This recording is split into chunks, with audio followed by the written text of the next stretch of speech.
Hi, welcome to part one of Demystifying APA.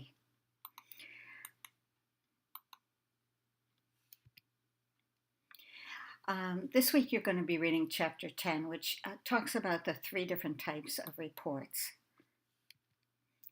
The manuscript or formal report, which is pretty much what I'll be asking you to write this semester. The memo or letter, which is an informal report, and the PowerPoint.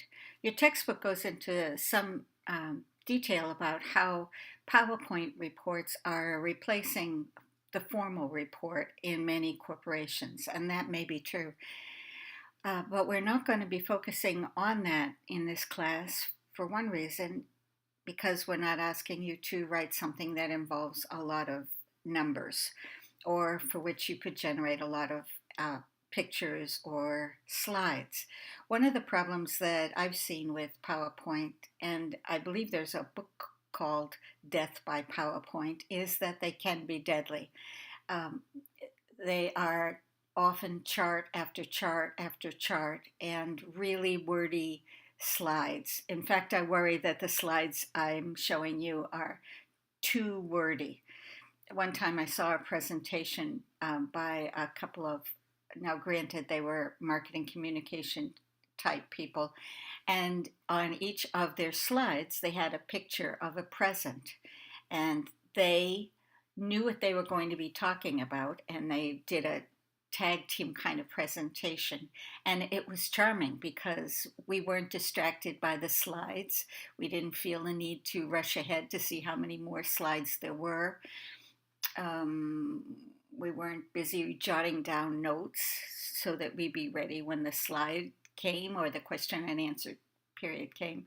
Anyway, PowerPoints can be a problem all on their own, and I know of a few companies that are eager to find alternatives, and so they're looking at things like Prezi, which is free and on the internet and allows you to generate more movement on the screen than is available with the PowerPoint approach to presentations. Anyway, here goes with your assignment.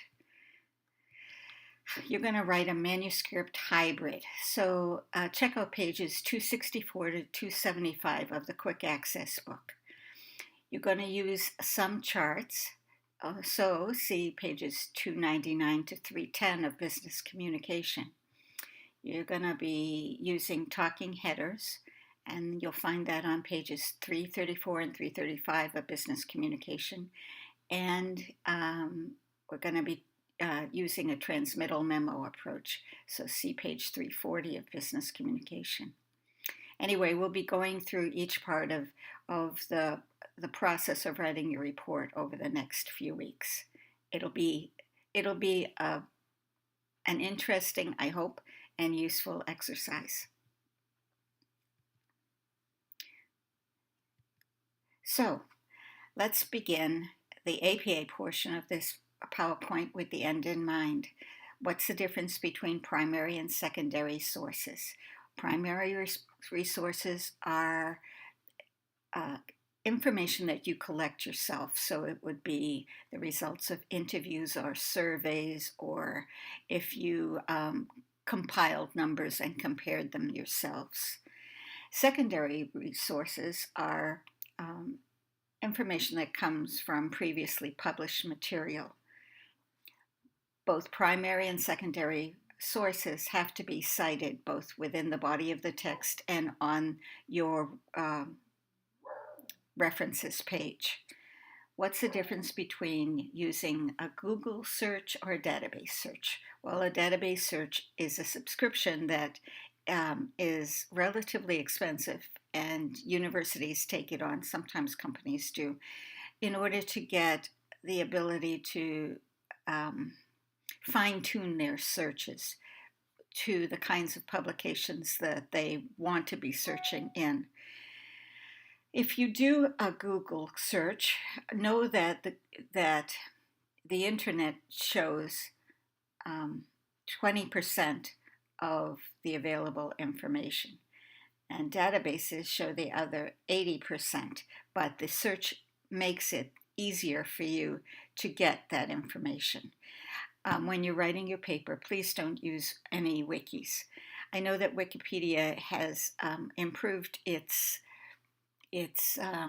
editing function so that it's less likely that anybody can put anything on their site, but still it's not particularly viewed as credible in an academic setting.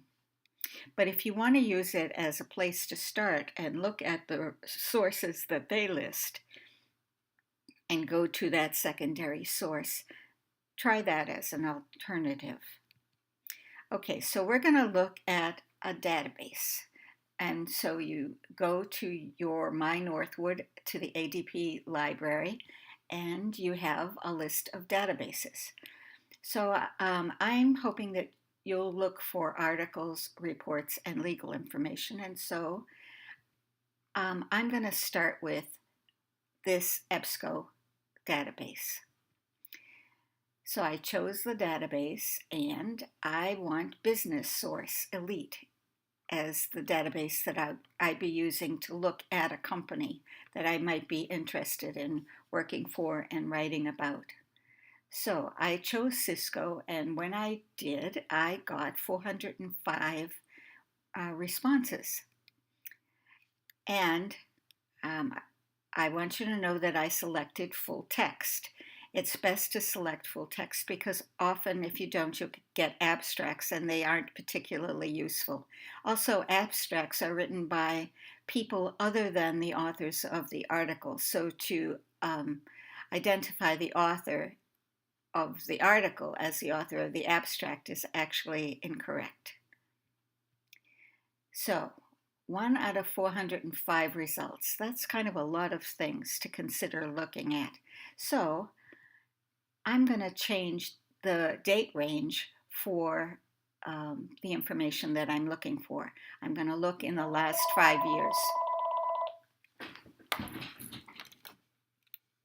Hold on.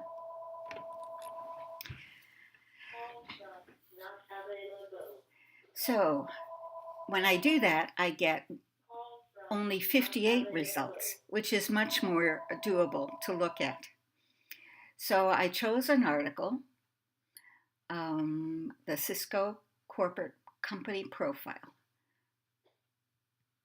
And as you can see, I can click on this to get the full text. I can also click on the citation link over on the right, and as you see, it gives me a citation using the APA style. This is slightly less than we want because we want the retrieval information that it came from a database, but it is helpful. Keep in mind that you can save your documents, you can email them to yourself, and you can print them, so you'll have a record of your research. And here is a second article. This one was written by Jonathan Mays. He's the author, so that would be the first thing we would put in the citation. The name of the author is U.S. Foods Extend Merger Deal, hearing set for May. The publication is Nation's Restaurant News, and it tells you the volume, the issue, the pages, and you can create the citation from that. The next thing we're going to look at is, as we get into the Demystifying APA Part 2, or son of Demystifying APA, is the Northwood University website. And this would be an example of using a website, the company website, to generate some information. And we're going to look at the About section of the website to come up with some information that might be useful to include in your paper. And when you cite that, you use that tab as the title of the article. And when I looked at this About tab, I discovered that there was no date and no author. because corporations seldom assign an author on a web page. So you would use the tab as the title of the article. You'd use no date, Northwood University, and I retrieved it on June 18th, 2015 from their website. So move ahead to APA Part 2. I'll see you there.